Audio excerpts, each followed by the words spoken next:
बिस्मिल्लाहिर्रहमानिर्रहीम। अस्सलाम वालेकुम। सऊदी न्यूज़ अपडेट के साथ मैं हूँ आफ्ताब अहमद और आप देख रहे हैं all tips video YouTube channel. गैर मुल्की को कारोबार की इजाज़त देने पर 2 सऊदियों के खिलाफ कार्रवाई। सऊदी वजारत तिजारत ने अपने नाम पर गैर मुल्कियों को कारोबार करने की इजाज़त देने पर 2 शहरियों के खिलाफ कार्रवाई की है। सबक वेबसाइट के मुताबिक वजारत तिजारत ने कहा है कि एक सऊदी शहरी समीर बिन मोहम्मद अकील और शहरी खातून लोलो बिन मोहम्मद जुनैदी पर शामी तारिक वतन मारिक कसम अल कबीर को अपने नाम से तिजारती इदारा खोलने और उसमें कारोबार करने की इजाजत का इल्जाम साबित हुआ है। जद्दा में शामी गैर वतन दोनों सऊदियों के नाम पर कायम इदारे के तहत अपने लिए तामीराती ठेके लेता रहा है। सऊदियों के नाम पर गैर मुल्की के कारोबार का इंकशाफ होते ही वजारत की मुतलका कमेटी ने तफ्तीशी कार्रवाई शुरू की और इल्जामात साबित हो गए। वजारत ने तीनों अफराद को अदालत में पेश किया, जिसने तीनों अफराद पर 3,50,000 रियाल जुर्माने के अलावा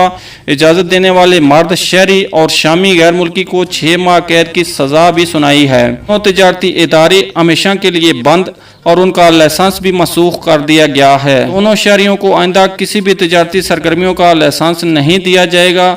अदालत ने कैद की सज़ा पूरी करने के बाद शामी गैर मुल्की को मुल्क से बेदखल करने का भी फैसला किया है।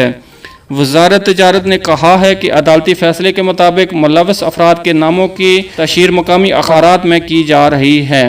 ये थी फ्रेंड्स अभी तक की सऊदी न्यूज़ अपडेट। अगली अपडेट्स के लिए हमारे चैनल को लाजमी से सब्सक्राइब, वीडियो को लाजमी से लाइक और अपने फ्रेंड्स के साथ शेयर भी कर दीजिए। मिलते हैं किसी नेक्स्ट वीडियो में, तब तक के लिए अल्लाह हाफिज़। पाकिस्तान जिंदाबाद।